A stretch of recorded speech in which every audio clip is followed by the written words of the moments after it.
الله أكبر الله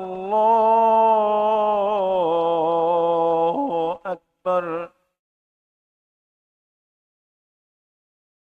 أشهد أن لا إله إلا الله.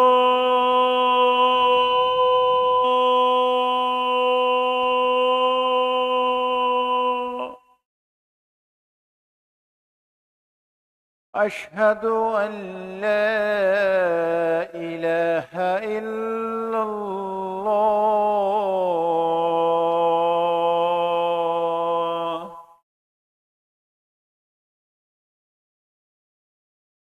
أشهد أن محمد رسول الله.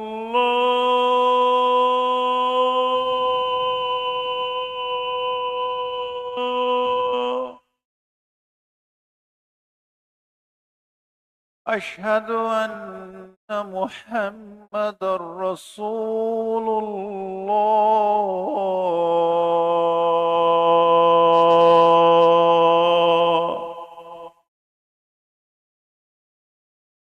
حي على الصلاة.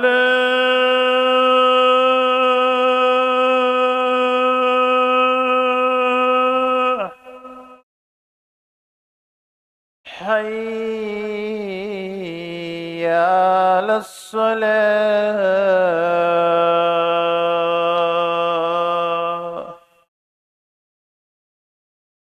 حي على الفلاح.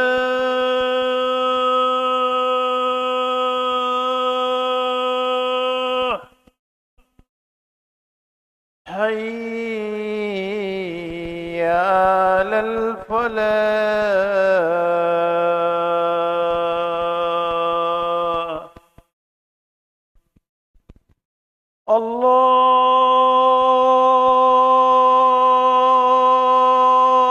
الله أكبر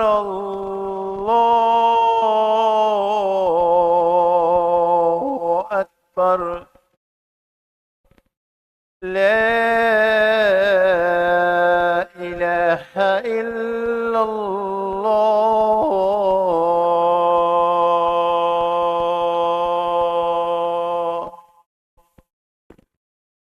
الحمد لله نحمده ونستعينه ونستغفره ونعوذ بالله من شرور أنفسنا ومن سيئات أعمالنا. من يهده الله فلا مضل له ومن يضلله فلا هادي له. وأشهد أن لا إله إلا الله وحده لا شريك له. وأشهد أن محمدًا عبده ورسوله. اللهم صل على محمد وعلى آل محمد كما صليت على إبراهيم وعلى آل إبراهيم إنك حميد مجيد. اللهم بارك على محمد وعلى آل محمد كما باركت على إبراهيم وعلى آل إبراهيم إنك حميد مجيد. أما بعد، فإن خير الحديث كتاب الله، وخير الهدي هدي محمد صلى الله عليه وسلم، وشر الأمور محدثاتها، وكل محدثة بدعة، وكل بدعة ضلالة، وكل ضلالة في النار. فأعوذ بالله من الشيطان الرجيم. بسم الله الرحمن الرحيم يقلب الله الليل والنهار إن في ذلك لعبرة لأولي الأبصار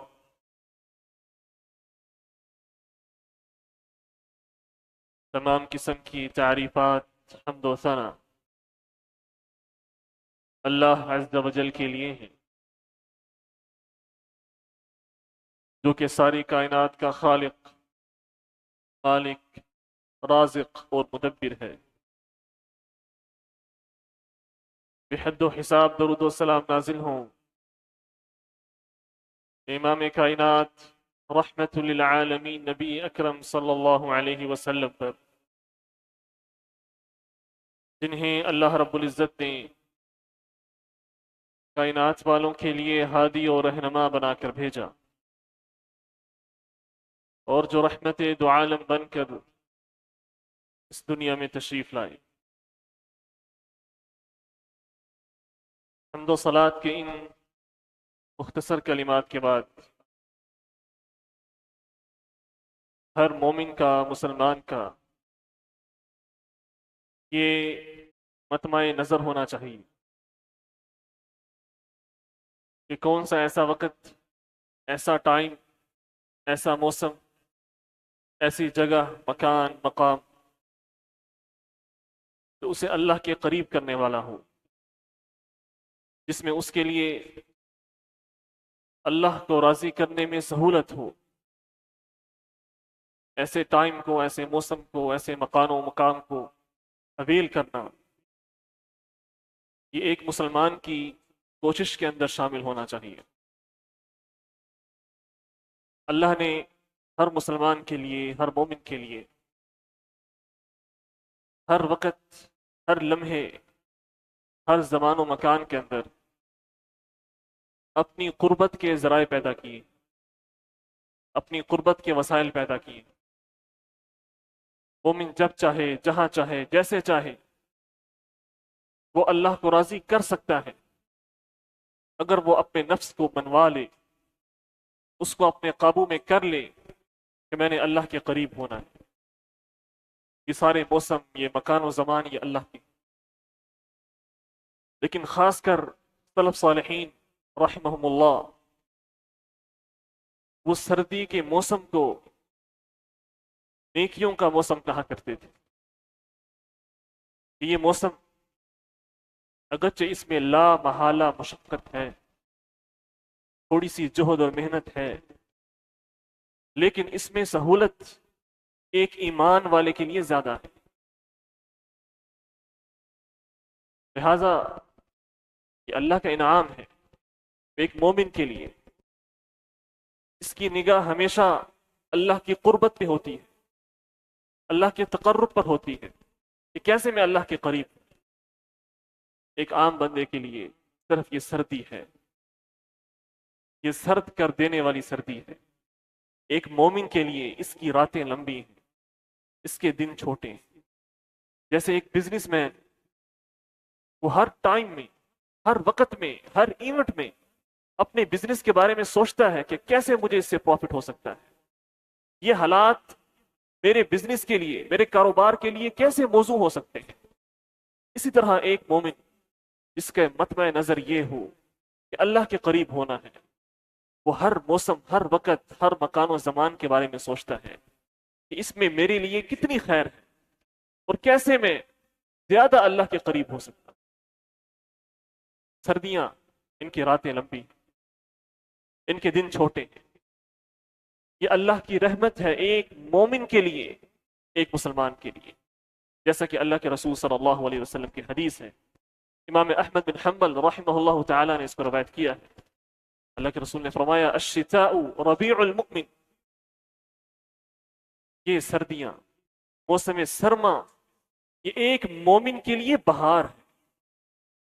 لیکن اگر دل کی آنکھیں ہوں، اگر اللہ کا خوف ہو، اللہ کا ڈر ہو، جستجو ہو، تمنا ہو، آگے بڑھنے کی کوشش ہو، تنافس ہو، مسابقہ ہو، تو اس صورت میں یہ موسم سرما ایک مسلمان کے لیے، ایک مومن کے لیے یہ بہار ہے۔ کہ اس کی زندگی میں نیکیوں کی بہار لا سکتا ہے۔ قصر نہارہ فصام، اس کے دن چھوٹے ہیں۔ مومن سوچتا ہے کہ دن چھوٹا ہے، میرے لیے زیادہ آسانی ہے کہ میں روزہ رکھ سکتا ہوں۔ وطال لیلہ فقام، اس کی راتیں لمبی ہیں، میرے پاس فرصت ہے کہ میں اپنی نیند پوری کرنے کے بعد رات کا قیام بھی کر سکتا ہوں، بآسانی تہجد کے لیے اٹھ سکتا ہوں، نماز فجر کے لیے اٹھ سکتا ہوں۔ ہاں، وہ سردی کی مشقت موجود ہے، وہ امتحان ہے، وہ اللہ نے ہر حال میں ہر لمحے باقی رکھنا ہے۔ اللہ نے انسان کو مشقت میں پیدا کیا ہے۔ یا ایھا الانسان انک کادح الی ربک کدحا فملاقی، پھولوں کی سیج پر جنت نہیں ملتی۔ جو کہے کہ خود میرا ضمیر مانے، میرا دل مائل ہو، میرے سامنے اسباب آئیں اور مجھے جنت میں لے کر جائیں، تو جنت ایسے نہیں ملتی۔ اگلے نے تو، انبیاء نے تو اپنے جسموں کو کٹا دیا، آرے کے ساتھ 2 ٹکڑے کر دیے گئے اس جنت کو حاصل کرنے کے۔ اللہ کے رسول صلی اللہ علیہ وسلم نے بیان کیا نا، اشد الناس بلاء الانبیاء، اللہ نے بڑا آزمایا، آزمائشوں میں ڈالا، ابتلاؤں میں ڈالا، طرح طرح کے مرض لاحق ہوئے۔ حضرت یعقوب علیہ السلام، آپ انبیاء کے قصے سن لیں، کتنے انبیاء کس کس مشقت سے گزرے، کیسے کیسے گزرے، اللہ نے ساروں کو آزمایا۔ تو مشقت کے بغیر جنت نہیں، لیکن وہ مشقت کبھی کم ہوتی ہے، کبھی زیادہ ہوتی ہے۔ جہاں کم ہو وہاں پر آگے بڑھنا چاہیے، جہاں زیادہ ہو وہاں پر صبر کرنا چاہیے۔ اس طرح مومن چلتا ہے، اللہ کے قریب تر ہوتا جاتا ہے۔ تو فرمایا یہ موسم ایسا ہے جو ایک مسلمان کے لیے اس کی زندگی میں نیکیوں کی بہار لانے والا ہے۔ وہ چاہے تو اس کو اویل کر لے، اس سے مستفید ہو جائے اور اللہ کا قرب حاصل کر لے، چاہے تو میٹھی نیند کو اللہ کی اذان پر، اللہ کی ندا پر ترجیح دے، سویا رہے، چھوڑ دے اللہ کی بات کو، حی علی الصلاۃ حی علی الفلاح، اس کی ندا کو چھوڑ دے، پرواہ نہ کرے، اس کی مرضی ہے۔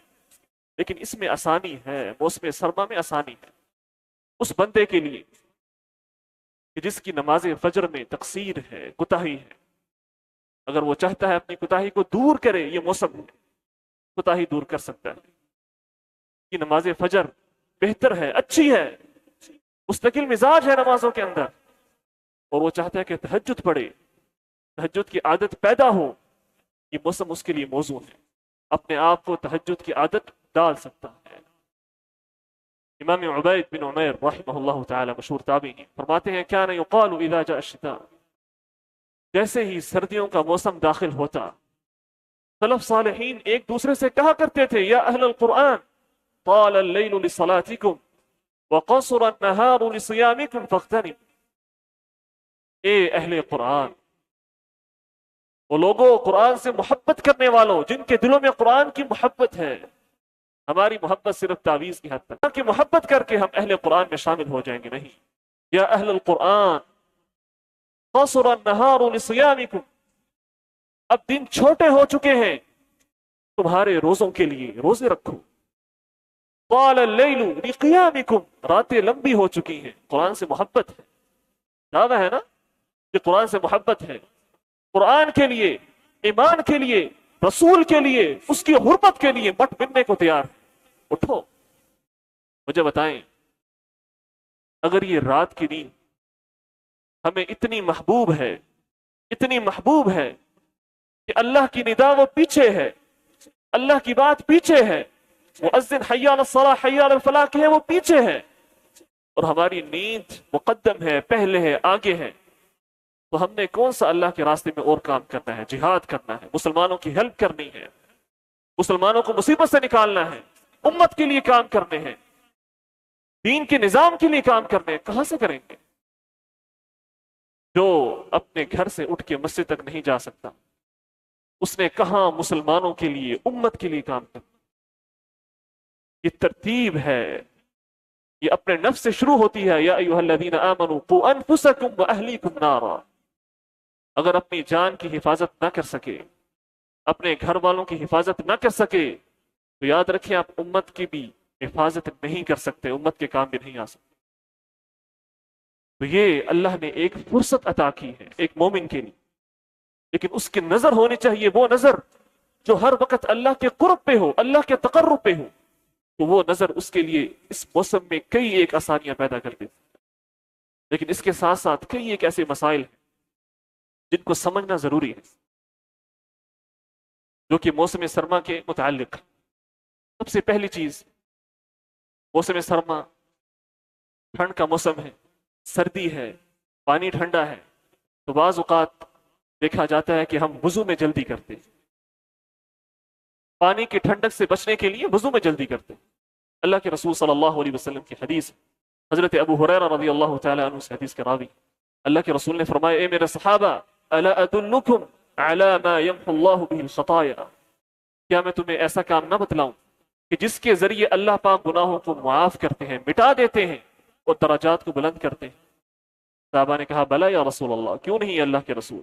پہلا کام فرمایا اسباغ الوضوء علی المکارہ، وضو کو مکمل کرو اگرچہ ناپسندیدہ ہو، وہ مکان، وہ مقام، وہ ٹائم ایسا ہو جس میں بڑا مشکل ہے وضو مکمل کرنا، سردی ہے، سخت سردی ہے، فجر کا ٹائم ہے، فجر کی نماز ہے، جلدی مت کرو، وضو کو ترک مت کرو درمیان، وضو کو مکمل کرو اگرچہ یہ انسان کے نفس کے لیے ناپسندیدہ ہو۔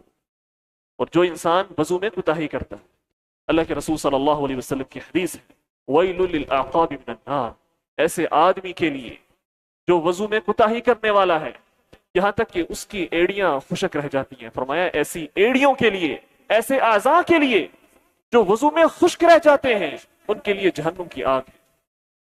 یہ ہر حالت میں ہے، سردی ہو، گرمی ہو، آسانی ہو، مشکل ہو، ہر حال میں وضو کو مکمل کرنا، اگر انسان وضو کر سکتا ہے۔ اسباغ الوضوء علی المکارہ، پہلی چیز۔ دوسرا فرمایا وکثرۃ الخطی الی المساجد، کہ میرے صحابہ تم جتنے قدم مسجد کی طرف چلو گے، چل کے آؤ گے، اتنے قدم تمہیں اللہ پاک جنت کے قریب کر دے گا۔ یہ جنت کی قربت کا سبب ہے۔ ایک قبیلہ تھا، قبیلہ بنو سلمہ، جو کہ مدینے سے کچھ فاصلے پر آباد تھے۔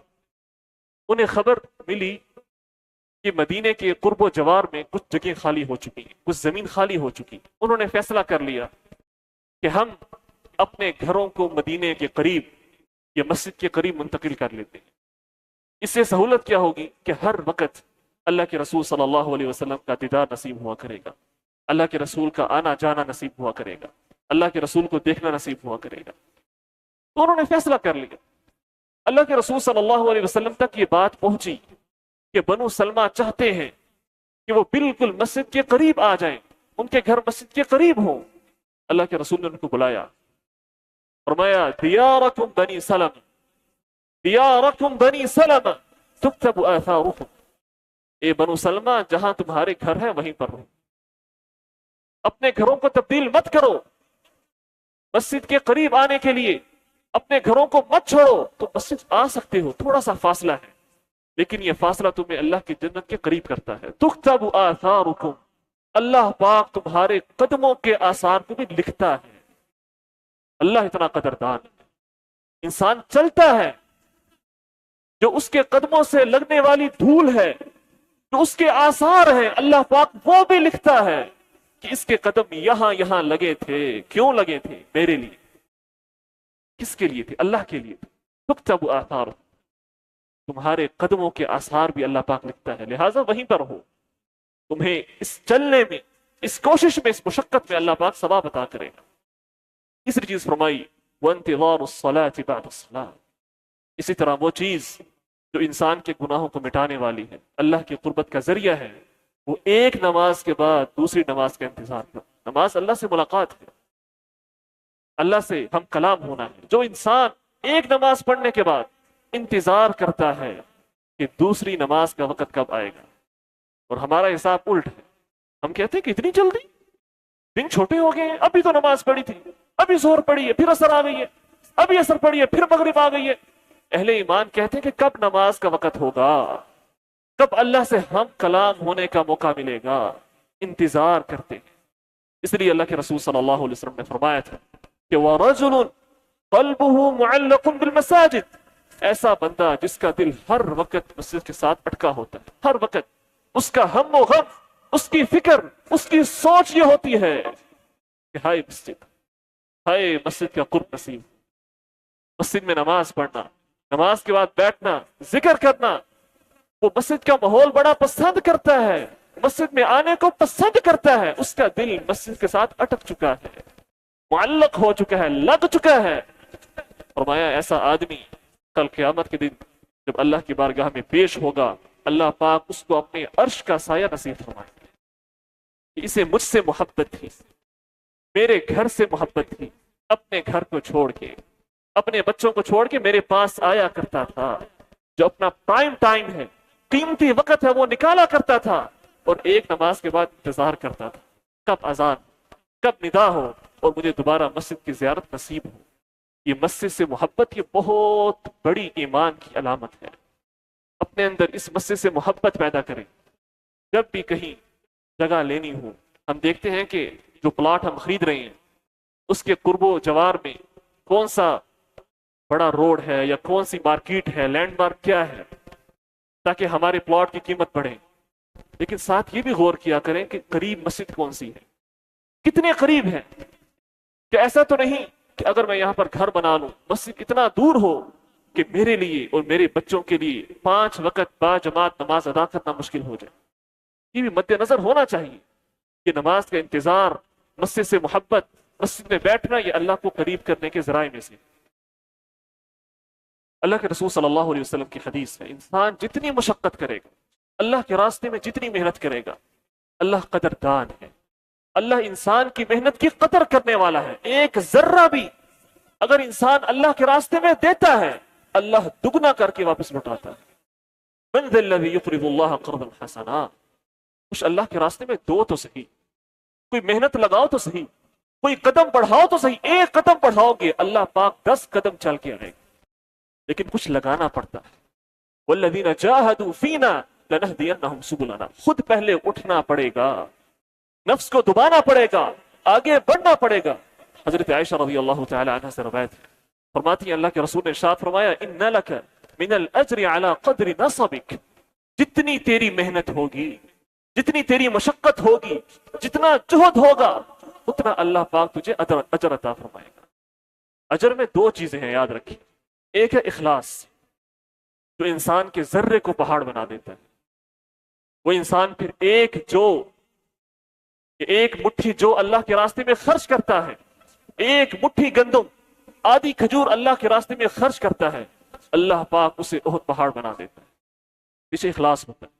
اور دوسرا محنت، کوشش کتنی کی تھی اللہ کے لیے۔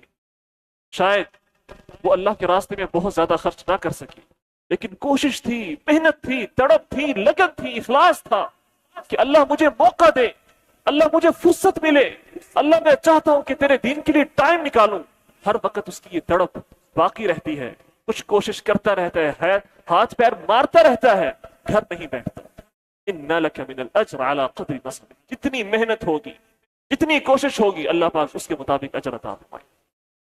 تو لہٰذا موسم جیسا بھی ہو، سرد بھی ہو، سردی بھی ہو، اور پانی جتنا مرضی ٹھنڈا بھی ہو، لیکن صرف یاد کر لیں، اگر آج اس ٹھنڈے پانی پر صبر کر لیا، اور آج کل تو اللہ نے اتنی سہولتیں عطا فرما دی ہیں، ہمارے پاس گرم پانی کی سہولت بھی موجود ہے الحمدللہ اکثر حضرات کے پاس، لیکن اگر نہ بھی ہو، صرف تخیل کریں کہ یہ ٹھنڈا پانی جس پر اگر آج صبر کر لیا، فجر کا ٹائم جس کے اٹھنے پر آج صبر کر لیا، تو کل قیامت کے دن ہمیں اللہ کے رسول صلی اللہ علیہ وسلم اپنے ہاتھوں سے حوض کوثر سے پانی پلائیں گے۔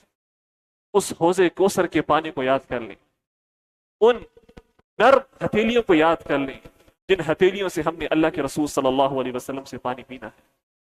جب وہ یاد کریں گے، وہ تخیل، وہ تصور دل میں پیدا ہوگا، اس جنت کا شوق پیدا ہوگا، تو یہ سارے کے سارے تعب، یہ مشقت، یہ جہد اور یہ مشکل بڑی آسان ہو جائے گی۔ پھر شاید وہ نرم و گرم بستر آپ کے لیے کانٹوں والا بن جائے نماز کے ٹائم۔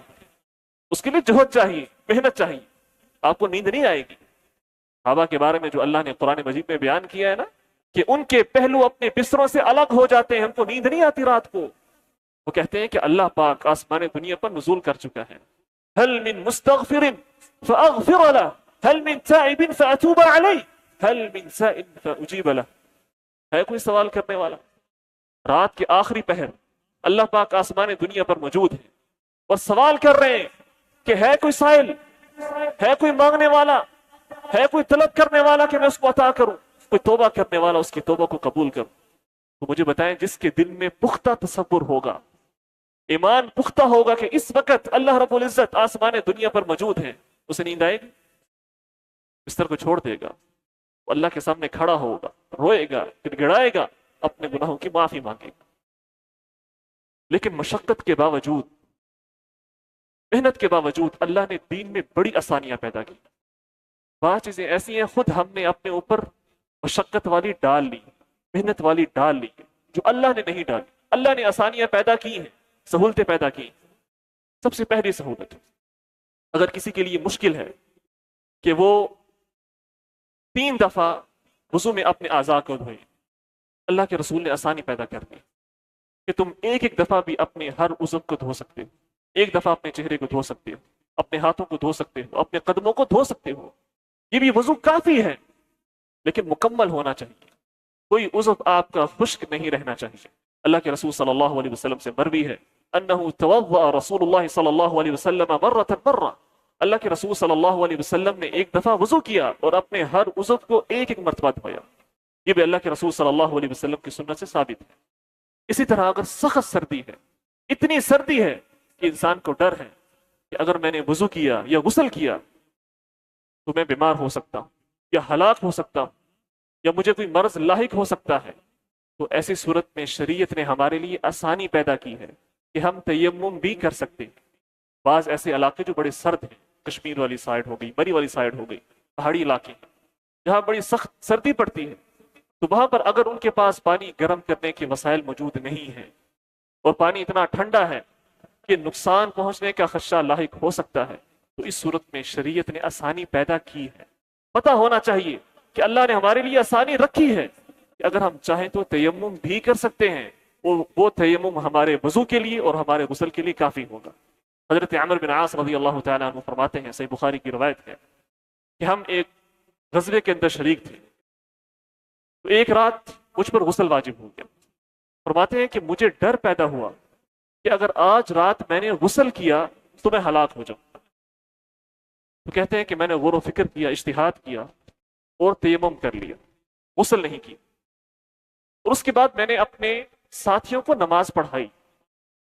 اس کے بعد جب ہم سارے اللہ کے رسول صلی اللہ علیہ وسلم کے پاس واپس آئے تو میں نے اللہ کے رسول سے بیان کیا، یا رسول اللہ، فلاں رات مجھ پر غسل واجب ہوا لیکن میں غسل نہ کر سکا، شدید سرد رات تھی، سردی تھی، لہٰذا میں نے تیمم کر لیا اور میں نے پھر اپنے ساتھیوں کو نماز بھی پڑھائی.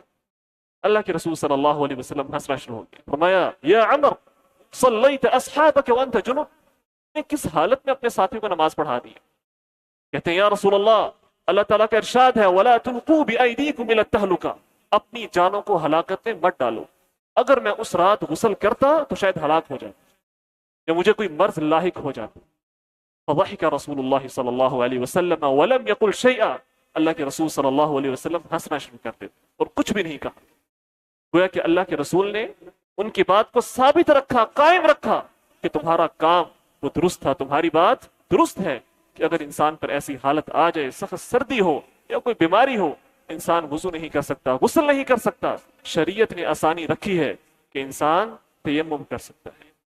اسی طرح ایک اور آسانی جو اللہ کے دین نے ہمیں عطا کی ہے وہ کیا ہے کہ اگر آپ نے موزے پہن رکھے یا جرابیں پہن رکھی اور طہارت کی حالت میں پہنی ہے، وضو کے بعد پہنی ہے، غسل کے بعد پہنی ہے، تو آپ ایک دن اور ایک رات اس پر مسح کر سکتے. اب یہ مسئلہ ایسا ہے جو کہ اختلافی ہے. اگر کسی انسان کا دل مطمئن نہیں ہوتا اور وہ کہتا ہے کہ میں نے مسح نہیں کرنا، تو کوئی مسئلہ نہیں ہے، وہ دھو سکتا ہے. لیکن یہ اللہ کے رسول صلی اللہ علیہ وسلم کی سنت ہے. ابو داؤد کی صحیح روایت ہے اس کے اوپر، یہاں تک کہ امام ابن قدامہ رحمہ اللہ تعالیٰ بیان کرتے ہیں کہ امت کا اس پر اجماع ہے کہ جرابوں پر مسح کرنا جائز ہے. پوری امت کا اجماع انہوں نے اس بات پر نقل کیا ہے.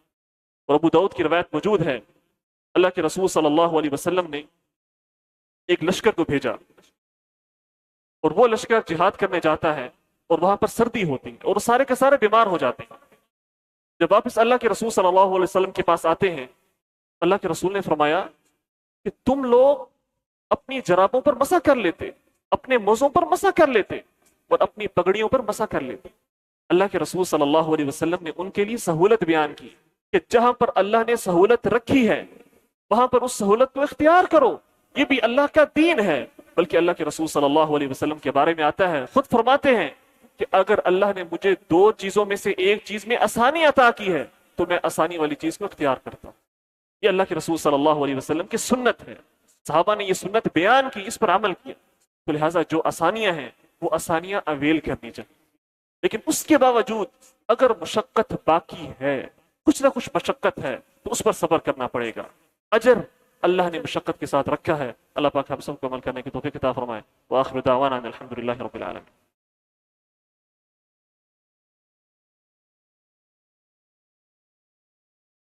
إن الحمد لله نحمده ونستعينه ونستغفره ونعوذ بالله من شرور أنفسنا ومن سيئات أعمالنا. من يهده الله فلا مضل له ومن يضلله فلا هادي له. وأشهد أن لا إله إلا الله وحده لا شريك له وأشهد أن محمدا عبده ورسوله. اللهم صل على محمد وعلى آل محمد كما صليت على إبراهيم وعلى آل إبراهيم إنك حميد مجيد. اللهم بارك على محمد وعلى آل محمد كما باركت على إبراهيم وعلى آل إبراهيم إنك حميد مجيد. جہاں ہم نے موسم سرما کے حوالے سے دین کے اندر، عبادات کے اندر، نماز کے اندر اللہ کی طرف سے دی گئی آسانیوں کے بارے میں آج کچھ سیکھا ہے، وہیں پر اس موسم کے اندر، سخت سردی کے اندر جو کہ سٹارٹ ہونے جا رہی ہے، سٹارٹ ہو چکی ہے، اس میں اللہ کے بندوں کے لیے بھی کچھ محنت کرنی چاہیے. ایک تعلق آپ کا اللہ کے ساتھ، دوسرا تعلق آپ کا بندوں کے ساتھ. جب تک یہ دونوں تعلق آپ کے بہتر نہیں ہوں گے آپ مومن نہیں بن سکتے. پورے ایمان کے لیے، کامل تقوی کے لیے اللہ کے ساتھ تعلق بھی بہتر ہونا چاہیے اور اللہ کے بندوں کے ساتھ تعلق بھی بہتر ہونا چاہیے. ضروری ہے. اس سرد موسم کے اندر کچھ چیزیں ہیں جو ہم کر سکتے ہیں. میں بالکل اختصار کے ساتھ اشارہ کروں گا. پہلی چیز، ہمارے گھروں میں کتنے گرم کپڑے موجود ہیں جو کہ ابھی ہمارے یوز کے اندر بھی نہیں. اگر آپ کے معاشرے میں ایسے لوگ موجود ہیں جو ان کپڑوں کے محتاج ہیں یا کمبلوں کے محتاج ہیں جو آپ کے گھر میں غیر ضروری موجود ہیں، آپ اس وقت تک گناہ گار ہو سکتے ہیں. ہو سکتے ہیں کہ آپ گناہ گار ہو جائیں کہ آپ کے گھر میں ایک زائد چیز موجود ہے جبکہ آپ کا بھائی جو آپ کے قریب موجود ہے وہ اس کا محتاج ہے. انتظار نہ کریں کہ کوئی آپ کے دروازے پر آئے اور ناک کرے اور آپ سے طلب کرے کہ مجھے فلاں چیز چاہیے، بلکہ آگے بڑھیں. سابقوا الی مغفرۃ من ربکم. خود گھر سے نکلیں، جائیں، ایسے لوگوں کو تلاش کریں جو ان چیزوں کے محتاج ہیں، گرم کپڑوں کے یا کمبلوں کے یا جرابوں کے، موزوں کے، طبی امداد کے محتاج ہیں. خود نکلیں. سلف صالحین رحمہم اللہ کے بارے میں آتا ہے کہ جب کوئی ان کے دروازے پر آتا، کوئی محتاج کسی طلب کو لے کر آتا اور اس سے طلب کرتا تو وہ اس کا شکریہ ادا کرتے. یہ ذمہ داری ہماری تھی کہ ہم آپ کے پاس جاتے، لیکن آپ نے ہمارے لیے آسانی کر دی ہے، خود آپ ہمارے دروازے پر آ گئے. تو یہ آپ کا ہم پر احسان ہے. اگر ہم کوئی چیز آپ کو دے رہے ہیں تو یہ ہمارا آپ پر احسان نہیں ہے. تو لہٰذا اس ذمہ داری کو سمجھیں، خود نکلیں. دیکھیں الحمدللہ ہماری اس مسجد کے اندر بھی انتظام موجود ہے. کوئی بھائی چاہتا ہے کہ کپڑے، گرم کپڑے پرانے موجود ہیں، نئے لے کے دینا چاہتا ہے تو بہت بہتر ہے، تو وہ ان کپڑوں کو وقف کرے، اللہ کے راستے میں دے. انشاءاللہ اس کا بھی اللہ کے ہاں بڑا اجر ہے. اللهم ربنا ظلمنا أنفسنا وإن لم تغفر لنا وترحمنا لنكونن من الخاسرين. اللهم ربنا آتنا في الدنيا حسنة وفي الآخرة حسنة وقنا عذاب النار. سبحان ربك رب العزة عما يصفون وسلام على المرسلين والحمد لله رب العالمين.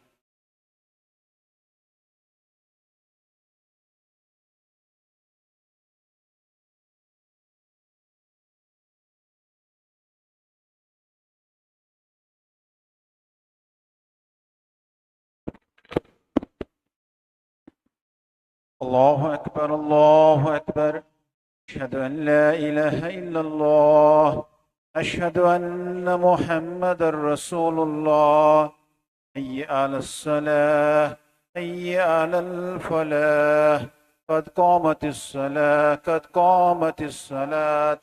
الله أكبر الله أكبر.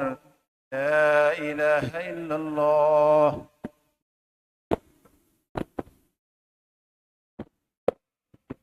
صفیں درست کر لیجئے، ساتھ ساتھ مل جائیں، پہلے اگلی صفوں کو مکمل کریں، صفوں کو مکمل کرنا نماز کا حصہ ہے، اسی طرح خواتین بھی اپنی صفوں کو درست کر لیں۔ اللہ اکبر۔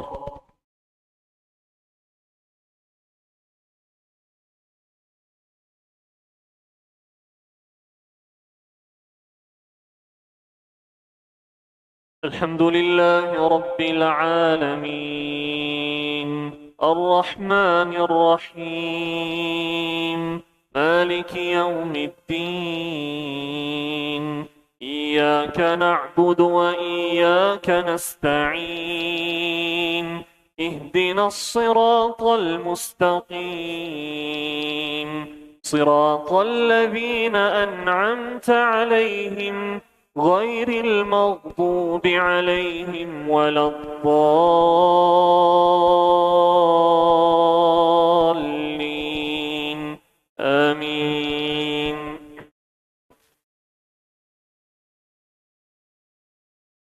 يا أيها الذين آمنوا إذا نودي للصلاة من يوم الجمعة فاسعوا إلى ذكر الله وذروا البيع ذلكم خير لكم إن كنتم تعلمون فإذا قضيت الصلاة فانتشروا في الأرض وابتغوا من فضل الله واذكروا الله كثيرا لعلكم تفلحون وإذا رأوا تجارة أو لهوا انفضوا إليها وتركوك قائما قل ما عند الله خير من اللهو ومن التجارة والله خير الرازقين۔ الله أكبر۔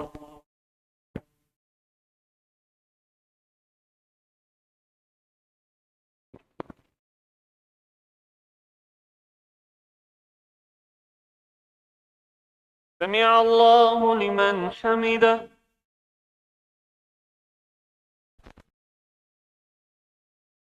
الله أكبر۔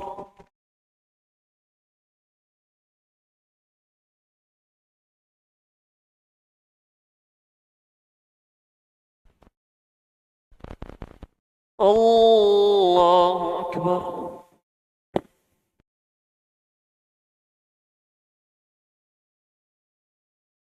الله أكبر۔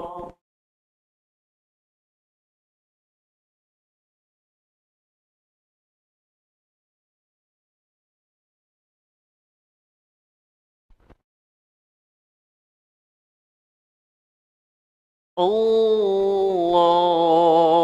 أكبر۔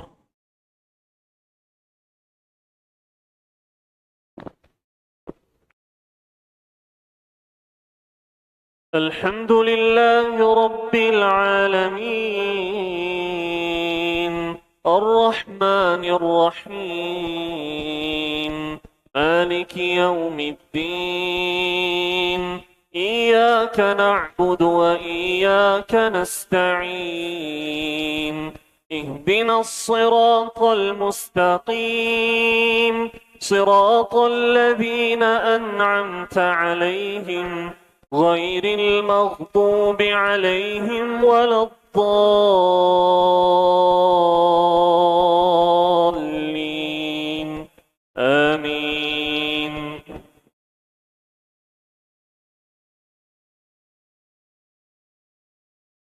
يا أيها الذين آمنوا لا تلهكم أموالكم ولا أولادكم عن ذكر الله ومن يفعل ذلك فأولئك هم الخاسرون وأنفقوا مما رزقناكم من قبل أن يأتي أحدكم الموت فيقول رب لولا أخرتني إلى أجل قريب فأصدق وأكن من الصالحين ولن يؤخر الله نفسا إذا جاء أجلها ولن يؤخر الله نفسا إذا جاء أجلها والله خبير بما تعملون. الله أكبر.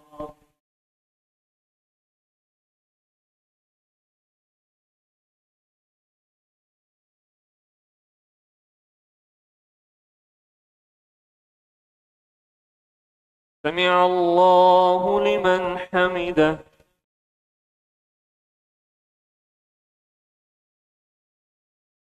الله أكبر.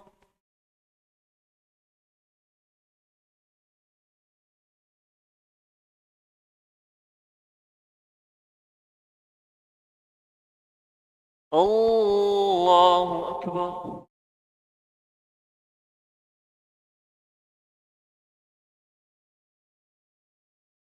الله أكبر.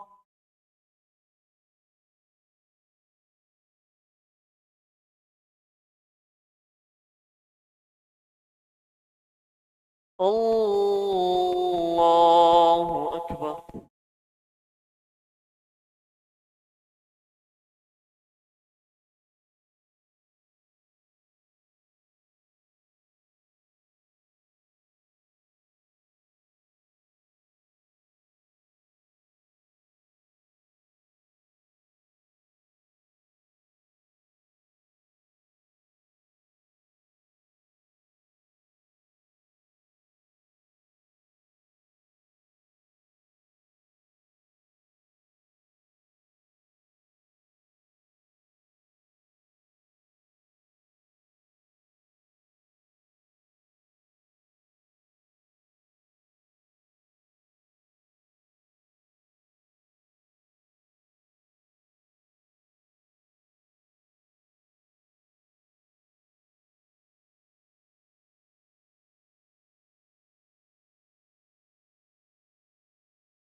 السلام عليكم ورحمة الله. السلام عليكم ورحمة الله. الله